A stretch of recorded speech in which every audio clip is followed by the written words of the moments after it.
Hello, good morning students. अपना chapter चल रहा था, चैप्टर नंबर 4 सारणिक डिटरमिनेंट। इसमें हमने इसकी गुणधर्म और इसके एग्जांपल पूरे सॉल्व कर लिए हैं। अब अपने चलेंगे एक्सरसाइज 4.2। एक्सरसाइज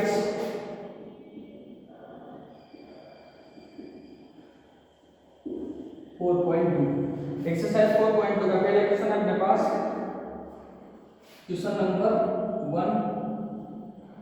1 है अपने पास। यदि सारणिक दे रखा है L M 2 3 बराबर 0 हो तो L अनुपात M ज्ञात कीजिए।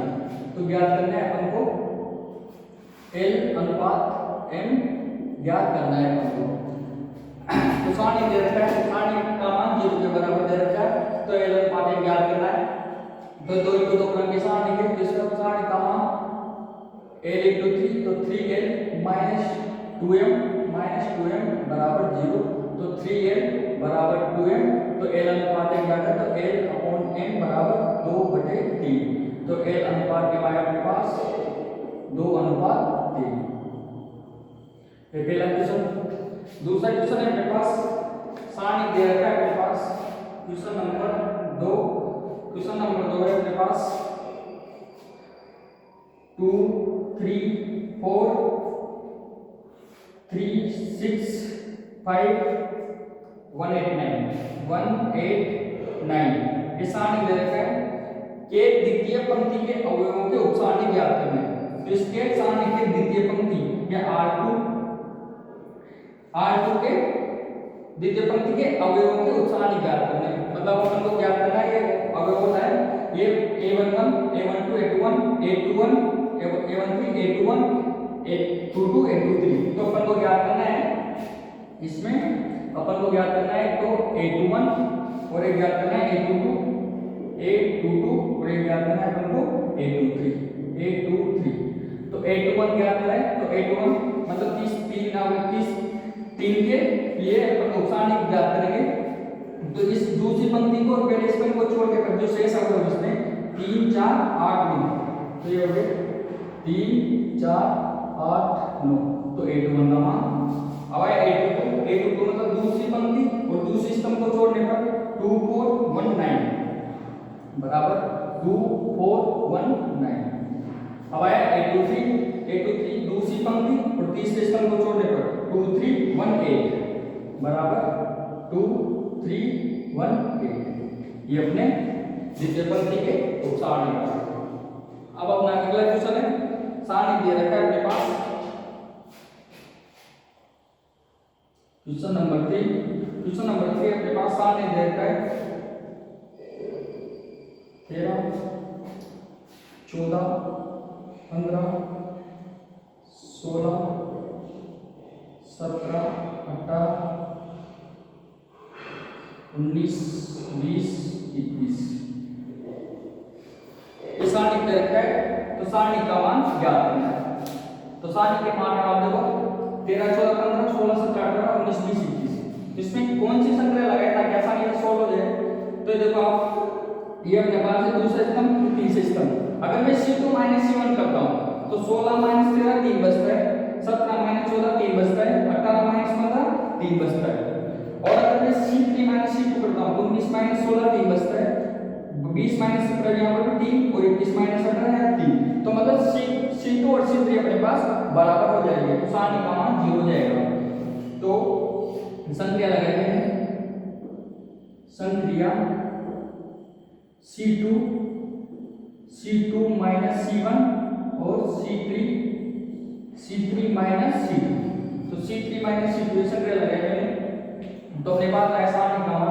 पहला इसका वैसे कैसे 13 14 15 C2 C1 16 13 3 17 14 3 और 18 15 3। अब C3 C2 19 16 3 20 17 3 और 21 18 3। अब यहाँ आप देखिए यहाँ पर कि दूसरा और तीसरा स्तंभ अपने पास बराबर है, तो इसका मान सारणिक का मान दे दो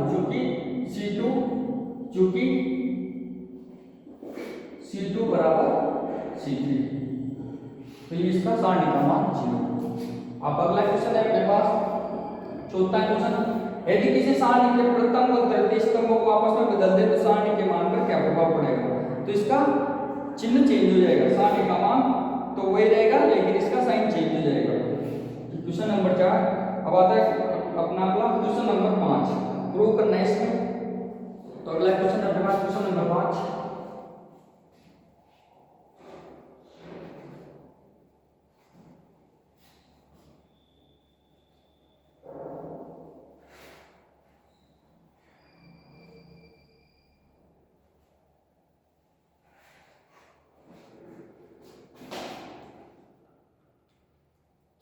क्वेश्चन नंबर 5 है अपने पास, सारणी दे रखा है, यदि पूछ रहे हैं prove that 1 1 1 YZ ZX XY, यहां पर दे रखा है Y plus Z Z plus X X plus Y, और ये प्रूव करना है अपन को x minus y y minus z z minus x minus y y minus z और जेड माइनस एक्स, ये इसके बराबर प्रूव करना है। तो आप देखिए यहाँ पर ये अपने पास LHS और ये RHS, तब भी इस प्रकार के क्वेश्चन करना है सिद्ध करने वाले तो हमेशा संक्रिया RHS को देख के लगानी है अपन को।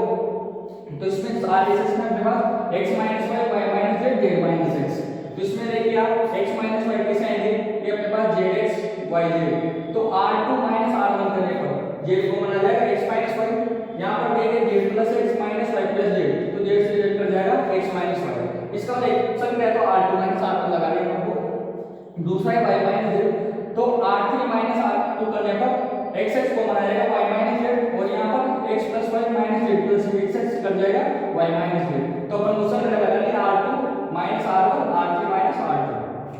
तो अपने पास LHS 1 1 1, ये अपने पास YZ ZX XY Y plus Z Z plus X plus Y, ये अपने पास LHS। तो इसमें संक्रिया लगाएंगे, संक्रिया R2 में से R2 माइनस R1 और R3 minus R1 R3 minus R1, तो ये संख्या लगाते हैं अपना। पहली पंक्ति से हम लेंगे अपने पास, तो 1 YZ Y plus Z R2 minus R1, तो 1 माइनस 1 0 ZX माइनस YZ, तो Z को बना जाएगा अपने पास, तो x माइनस y, तो x minus y Z plus x minus y plus Z, Z से Z कट जाएगा x माइनस y, तो अपने पास हो जाएगा यहाँ पर x minus y x y minus z R3 minus R2, तो 1 माइनस 1 0 x y, तो x को बना जाएगा अपने पास y minus z y minus z x plus y minus z plus x से कट जाएगा y minus z y minus z। अब आप देखिए इसमें से अपने पास x माइनस y कॉमन आ जाएगा, इसमें से y माइनस z कॉमन आ जाएगा, तो अपने पास बनेगा इसमें से x minus y x minus y, इसमें R3 में जाएगा अपने पास y माइनस z, तो अपने पास बनेगा पहली पंक्ति से बनी रहेगी 1 YZ y प्लस z, ये बनेगा अपने पास 0, ये बनेगा अपने पास z और यहाँ पर 1 0 x यहाँ पर बनेगा 1। अपने पास आ गया। अब इसका अपन पहले स्तंभ में 2 0 है, तो पहले स्तंभ के सापेक्ष प्रसार करते हैं इसका, तो लिखा है पहले स्तंभ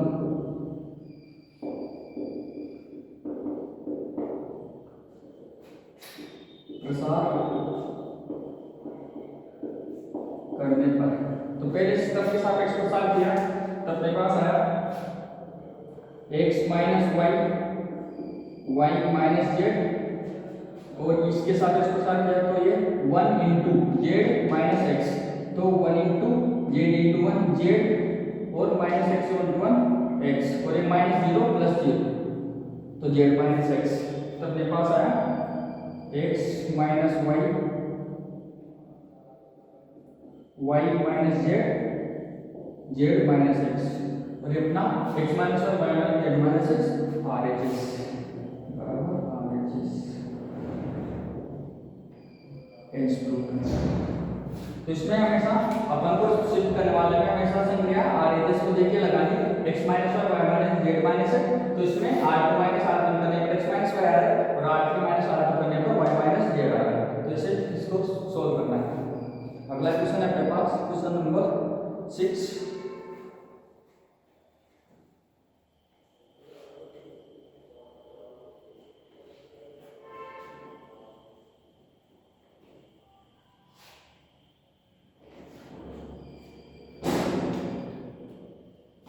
क्वेश्चन नंबर 6 है अपने पास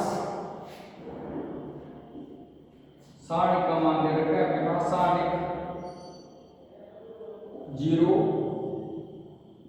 b square a c square a square b 0 c square b a square c b square c और 0। तो सारणी का मान ज्ञात करना है। इस सारणी का मान अपन को ज्ञात करना है। तो आप देखिए इसमें 0 b स्क्वायर है c स्क्वायर है, तो यहाँ पर a है, तो इसमें से मैं a कॉमन ले सकता हूँ, यहाँ पर b कॉमन आ सकता है और इसमें से c कॉमन आ सकता है, या तो इसमें से ले लो या फिर इसमें से। तो मैंने पहले पंक्ति से a, दूसरी पंक्ति से b और तीसरी पंक्ति से c कॉमन लिया।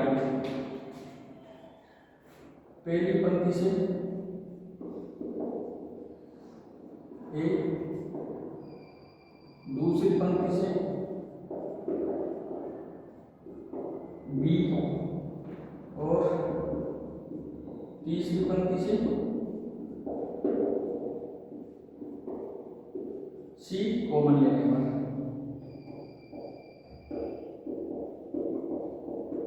तो पहली पंक्ति से एक कॉमन लिया तो अपने पास बचा ये 0, यहाँ पर b स्क्वायर, यहाँ बचा c स्क्वायर, इसमें से b कॉमन लिया, यहाँ बचा a स्क्वायर, यहाँ बचा 0 और यहाँ बचा अपने पास c स्क्वायर, और यहाँ देखो आप यहाँ c कॉमन लेते हैं, यहाँ बचा a स्क्वायर, यहाँ बचा अपने पास b स्क्वायर और यहाँ 0।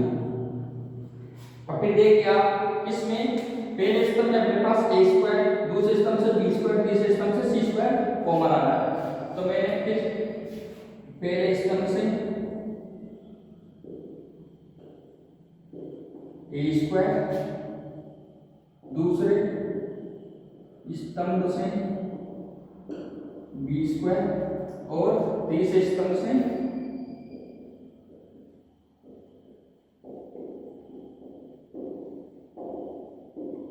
c स्क्वायर कॉमन लेने पर, तो तीसरे स्तंभ से c स्क्वायर कॉमन, तो अपने पास बना ये बना अपने पास आ रहा है, यहाँ पर बना a स्क्वायर, इसमें से b स्क्वायर और इसमें से और पहले अपने कॉमन लिया, तो यहाँ पर था बना था अपने पास abc, तो अपने पास यहाँ abc a square b square c square, तो यहाँ बना अपने पास 0, यहाँ 1 0 1 1, यहाँ 1 0 1 और यहाँ बना 1 1 0। तो अपने पास ये बना अपने पास a cube b cube c cube a cube b cube c cube, और उसमें मैंने पहली या तो पहले स्तंभ के सापेक्ष प्रसार कर सकते हैं या फिर पहले पंक्ति के सापेक्ष में, पहली पंक्ति के सापेक्ष का प्रसार किया, तो ये बना अपने पास 0 -1 इंटू पहली पंक्ति और दूसरे स्तंभ का 1 इंटू 0 0 -1, तो 0 -1 फिर +1 ये बना अपने पास पहली पंक्ति और तीसरे स्तंभ का 1 इंटू 1 -0, तो 1 -0, फिर अपने पास बना a cube b cube c cube into 0 -1 -1 -1 differential plus one ये 2, तो अपने पास आया 2a³ b³ c³। तो सारणी का मान अपने पास 2a³ b³ c³। तो अपने पास क्वेश्चन नंबर 6। अगला है अपने पास क्वेश्चन नंबर 7।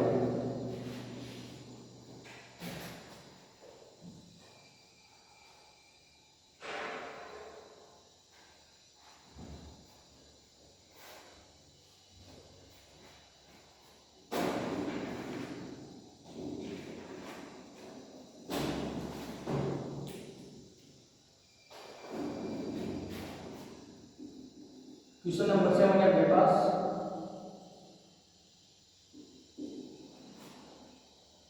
निम्न समीकरण को हल कीजिए।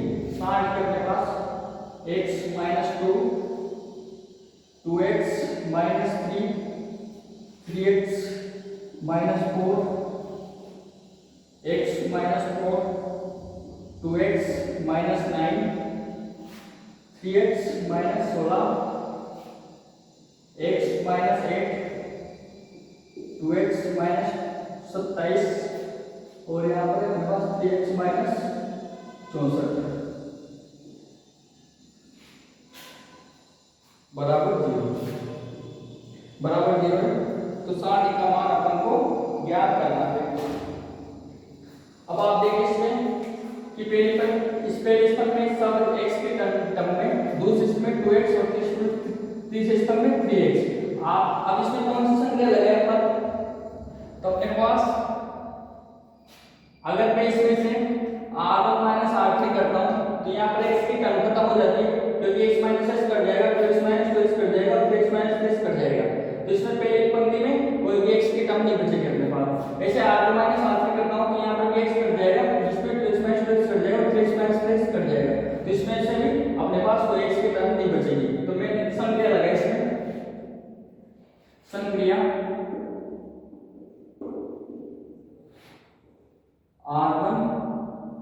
r1 माइनस r3 और r2 में r2 माइनस r3। तो अपने पास r1 माइनस r3 करने पर x माइनस x कर जाएगा, -2 माइनस माइनस प्लस 8 हो जाएगा, तो 8 माइनस 2 यहाँ बचेगा 6, 2x माइनस 2x कर जाएगा, -3 माइनस माइनस प्लस 27 27 माइनस 3 24 और यहाँ बचा 3x कर जाएगा, -4 माइनस माइनस प्लस का 64 64 माइनस 4 60, ये 60 बचेगा। x माइनस x कर जाएगा, -4 प्लस का 8 माइनस 4 4 बचेगा अपने पास, 2x माइनस 2x कर जाएगा, -9 माइनस माइनस फिर प्लस के 27 27 माइनस 9 अपने पास बचे 18 और यहाँ पर 3x माइनस 3 कर जाएगा, माइनस के 16 माइनस माइनस प्लस के 64 यानी 16 के 64 48 और ये तीसरी पंक्ति सम आ जाएगी x माइनस 8 2x माइनस 27 और 3x माइनस 64।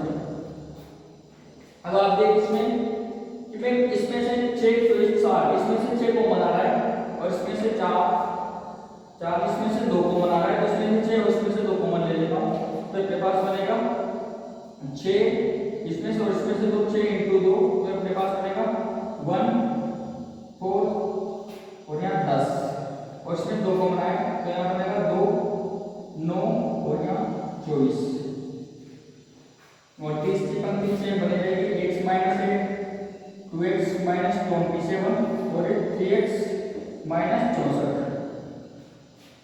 अब क्या करते हैं अपन देखें, इसमें भी फिर तीसरी पंक्ति में x है तो अपन क्या करते हैं C2 में से मैं C1 को घटा दूंगा, 2 से गुणा करके तो 2x माइनस 2x कर जाएगा और C3 माइनस C1 कर दूंगा इसको 3 से गुणा करके, तो C3 माइनस 3C1 तो यहाँ से 3x कर जाएगा, सिर्फ x की टर्म यहीं बचेगी अपने पास, उसके सापेक्ष अपन इसको सोल्व कर लेंगे।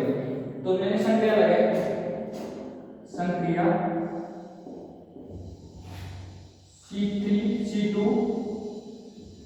C2 माइनस 2C1 और C3 minus 3C1।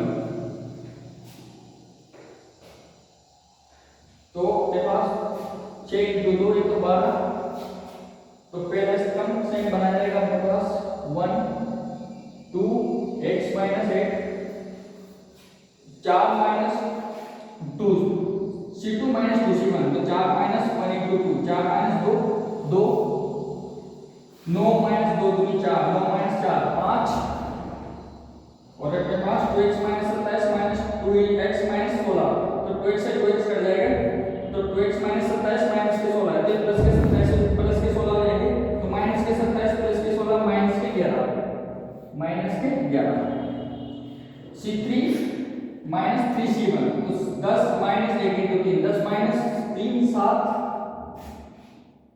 7 24 minus 2 into 3 24 minus 6 ये बचे 18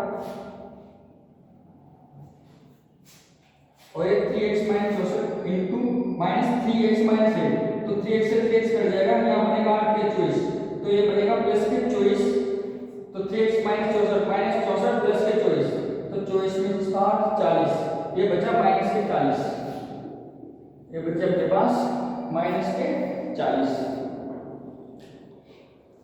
अब इसका मैं क्योंकि इसमें अगर पहले पंक्ति के सापेक्ष प्रसार करता हूं तो x माइनस 2 या 3 टर्म से गुणा होगा मैं पहली स्तंभ के सापेक्ष इसका प्रसार करता हूं ताकि x माइनस 1 एक ही टर्म इसमें रहेगा तो इसका बराबर 0 चल रहा है इसके बराबर 0 और ये बराबर 0 तो यहाँ आ गया हमारे पास 12 इसका मैंने पहले स्तंभ के सापेक्ष प्रसार किया तो लिखा पहले स्तंभ के सापेक्ष प्रसार करने पर पहले स्तंभ के सापेक्ष प्रसार किया तो ये हो जाएगा 12 into 1 into 5 into 40 5 into minus के 40 ये हो गया माइनस के 200 तो ये माइनस के 200 फिर माइनस 11 इंटू 18 तो माइनस के minus minus plus 11 into 18 into 10 180 191 फिर प्लस के 198 फिर माइनस के 2 इंटू पहली पंक्ति दूसरे स्तंभ को जोड़ने पर 2 इंटू माइनस के 40 माइनस के 80 फिर माइनस x माइनस 8 इंटू 18 तो हो गया माइनस x माइनस 8 इंटू 18 फिर प्लस 7 इंटू हो गए पहली पंक्ति और तीसरे स्तंभ को जोड़ने 2 इंटू माइनस के 22 माइनस के नहीं एक पहले स्तंभ के सापेक्ष मैंने प्रसार किया तो पहले स्तंभ के सापेक्ष तो जब 12 इंटू इसके सापेक्ष प्रसार करूंगा तो 1 इंटू 5 माइनस के 40 तो माइनस के 200 माइनस प्लस 191 फिर माइनस 2 तो माइनस के 2 तो दूसरी पंक्ति और पहले स्तंभ को जोड़ने पर अपने पास 2 इंटू माइनस 40 माइनस के 80 फिर माइनस के 11 इंटू 7 माइनस प्लस 77 फिर plus minus plus minus plus minus plus अपने पास x माइनस 8 इंटू तीसरी पंक्ति और पहले स्तंभ को जोड़ने पर 2 इंटू 18 36 माइनस 7 35 माइनस के 35 और ये बराबर 0 तो अपने पास है 12 इंटू ये अपने पास माइनस 200 प्लस 191 यहाँ बचा माइनस के 2 माइनस के 80 प्लस 77 माइनस के 3 माइनस प्लस 2 इंटू 6 तो प्लस का 6 और यहाँ पर बचा 36 माइनस 35 1 तो यहाँ बचा अपने पास प्लस x माइनस 8 बराबर 0 तो अपने पास है 12 इंटू माइनस का 2 प्लस का 6 प्लस का 4 माइनस का 4 तो ये अपने पास बचा x माइनस 4 बराबर 0 दोबारा 0 में गया तो यहाँ पर अपने पास आया x बराबर 4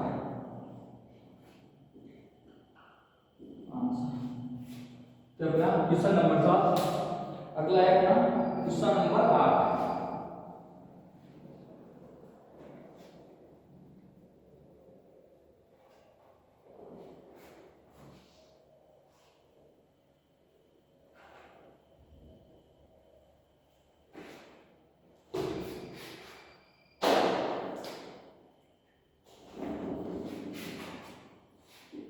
क्वेश्चन नंबर 8 बोल रहा है बिना विस्तार के सिद्ध कीजिए कि तो इसको बिना विस्तार के सिद्ध करना है अपन को ये अपने पास a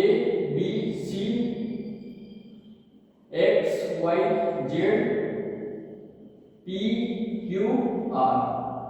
ये सिद्ध करना है अपन को बराबर अपने पास दे रखा है x y z p q r a b c, और इसके बराबर सिद्ध करना है अपन को,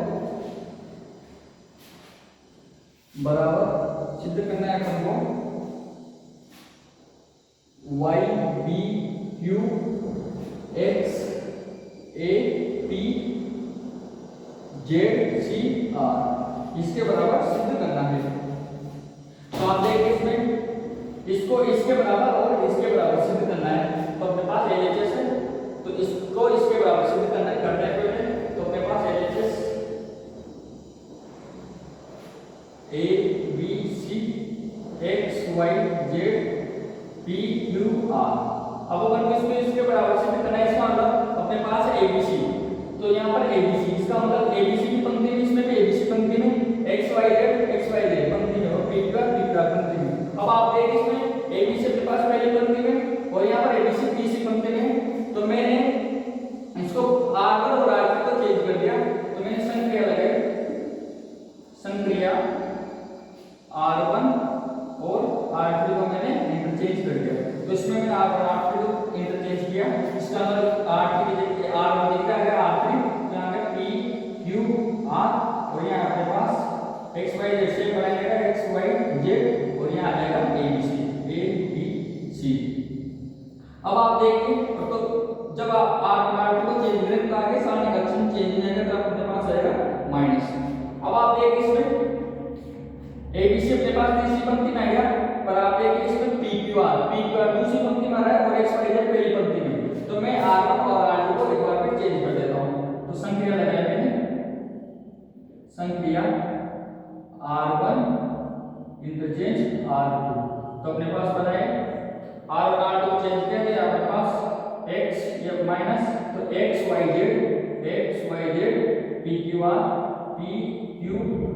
और ये ABC। अब क्योंकि मैंने R1 R2 को चेंज किया तो सामने का चिन्ह चेंज हो जाएगा, तो माइनस तो एक और माइनस, तो माइनस माइनस प्लस हो जाएगा। तो क्या है अपने पास, ये सिद्ध हो गया।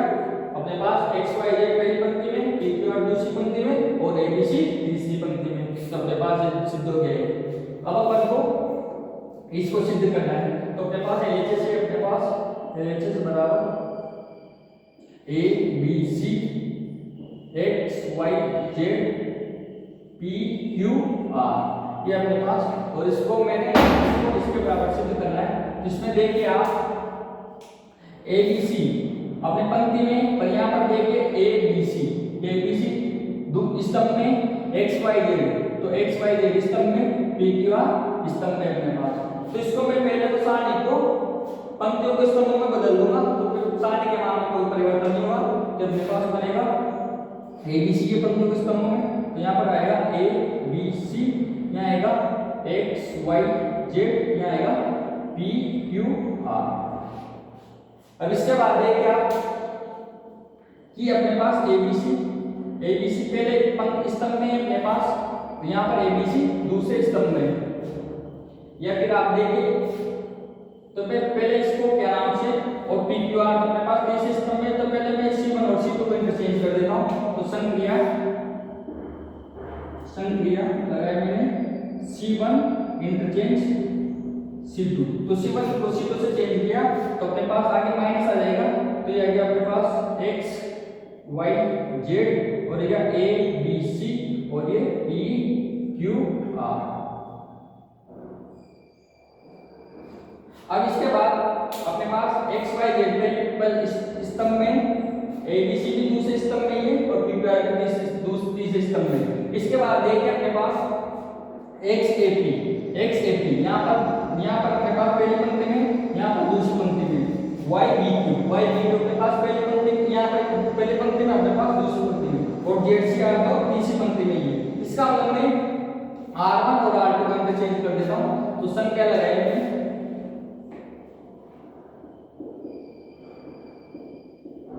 संक्रिया R1 interchange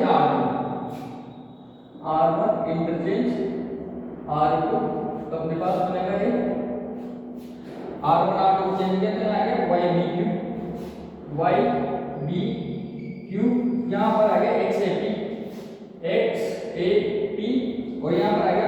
Z c r, z c r. और जब मैंने R1 R2 को चेंज किया तो सामने बचा एक चेंज हो जाएगा, तो माइनस से और माइनस आएगा तो प्लस हो जाएगा। तो आप देखिए कि पहली पंक्ति में आपके पास y BQ, दूसरी पंक्ति में XLP और तीसरी पंक्ति में ZCR। इसका मतलब अपने पास ये RHS